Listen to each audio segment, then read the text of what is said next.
இறை இயேசுவில் எனக்கு அன்பார்ந்தவர்களே, நம் ஜீவனுள்ள தேவனின் உயிருள்ள வார்த்தைகளை தினமும் கேட்பதன் மூலம் உங்களுக்கு நன்மையும் ஆசையும் உண்டாவதாக. இன்றைக்கு நம் உள்ளத்தில் ஆண்டவர் பேச விரும்புகிற திருவசனம் ரோமையர் 5ஆம் அதிகாரம் 8ஆம் திருவசனம். நாம் பாவிகளாயிருந்தபோதே கிறிஸ்து நமக்காக தம் உயிரை கொடுத்தார். இறை இயேசுவில் எனதருமை நண்பர்களே, உங்கள் அனைவருக்கும் நம் இயேசுவின் அன்பை உரித்தாக்குகின்றேன். இன்றைய புனிதராம் புனித ஜூலியா பில்லியடிடம் நமக்காக இயேசுவிடம் பரிந்து பேச வேண்டி ஜெபித்துக் கொள்வோம். நம் அன்பு இயேசுவின் சிலுவையை குறித்த தியாகத்தின் வார்த்தைகளைத்தான் இந்த தவக்காலத்தில் அனுதினமும் கேட்டுக்கொண்டு இருக்கின்றோம். தொடர்ந்து கேட்டு தியானியுங்கள், நன்மைக்குரிய மாற்றங்களை பார்ப்பீர்கள். ஜெனரலாக யாருக்கெல்லாம் நாம் உதவி செய்வோம்? நண்பர்களுக்கு, உறவினர்களுக்கு, உடன் வேலை செய்பவர்களுக்கு, ஏற்கனவே நமக்கு ஏதாவது உதவி செய்திருப்பார்கள் பாருங்கள், அவர்களுக்கு நாம் உதவி செய்வோம். அப்படித்தானே?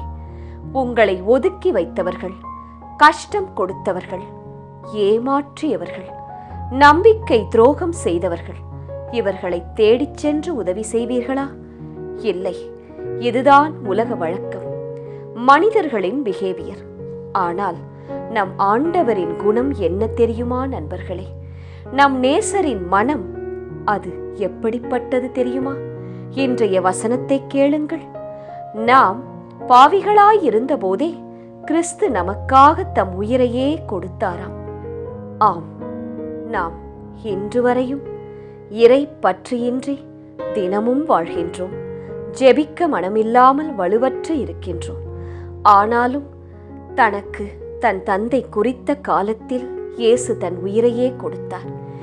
நேர்மையாளர் ஒருவருக்காக தம் உயிரை யாராவது கொடுப்பார்களா என்றால் அதுவே இந்த காலத்தில் நடக்காது, அந்த காலத்திலும் நடக்காது.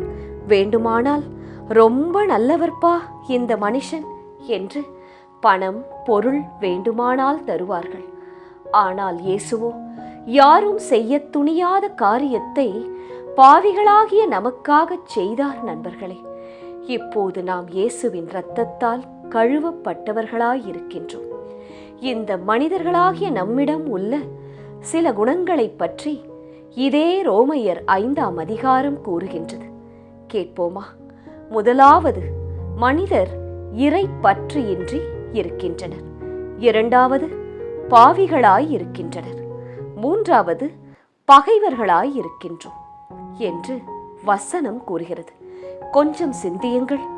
யாராவது அன்காட்லி பீப்புள், கடவுளை நினைக்காதவர்கள், சின்னர்ஸ், பாவிகள், எனிமீஸ், பகைவர்கள், இவர்களுக்காக ஏதாவது செய்ய துணிவார்களா? செய்யத்தான் மனம் வருமா? ஏதாவது சாத்தியக்கூறு உள்ளதா? இல்லவே இல்லை அல்லவா? ஆனால் நம் நாதர் இயேசு செய்தாரே, தன்னை மறந்தவர்களுக்காக, தன்னை பகைத்தவர்களுக்காக, தன்னை காட்டிக் கொடுத்தவர்களுக்காக, இறை வார்த்தைக்கு செவி கொடுக்காமல் பாவம் செய்தவர்களுக்காக, தன்னை மறுதளித்தவர்களுக்காக தன்னிடம் உள்ள அனைத்தையும் சிலுவையில் ஒப்புக் கொடுத்தார். இதே போல் நாம் வாழ்கின்றோமா? நம்மை ஒருவர் அன்பு செய்யவில்லை என்றால் நாமும் அவர்களை அதைவிட மேலாக வெறுப்போம், பேசவே மாட்டோம். நீங்கள் இதை செய்யாதே என்று யாரிடமாவது சொல்லி அவர்கள் அதை செய்தார்கள் என்றால், என்னை மறந்தவர்கள் எப்படி போனால் எனக்கு என்ன என்று விட்டு விடுகின்றோம். உங்களை பகைக்கிறவர்களை, காரணமில்லாமல் உங்களிடம் சண்டை போடுகிறவர்களை விட்டு 10 அடி தள்ளிதான் வாழ்வோம். எதிலும் கலந்து கொள்ள மாட்டோம். இதுவா இயேசு நமக்கு சொல்லி காட்டிய வார்த்தைகள்? இதுவா இயேசு நமக்கு வாழ்ந்து காட்டிய வாழ்க்கை என்று சிந்தியுங்கள் நண்பர்களே. ஜெபிக்கலாமா? இயேசுவே, உம்மை போலவே எங்களை பகைக்கிறவர்களை, மறந்தவர்களை, கஷ்டப்படுத்தியவர்களை, விட்டு சென்றவர்களை நாங்கள் அன்பு செய்ய உம்மை போல நல்லதொரு உள்ளத்தை தாரும் இயேசுவே. பாவிகளாகிய இருந்த எங்களுக்காக நீர் உயிரையே கொடுத்தீரே, இதையாவது நாங்கள் உங்களுக்காக செய்ய கிருபை தாரும். ஆமென். இயேசு கிறிஸ்துவின் பெரிதான நாமத்தின் நிமித்தம் ஜெபிக்கிறோம். ஆமென். ஒவ்வொரு நாளும் உங்கள் உள்ளத்தில் ஆண்டவர் பேச விரும்புகிற இறை வார்த்தையை தெரிந்து கொள்ள ரோசரி பிரேயர்ஸ் சேனலை சப்ஸ்கிரைப் செய்யுங்கள்.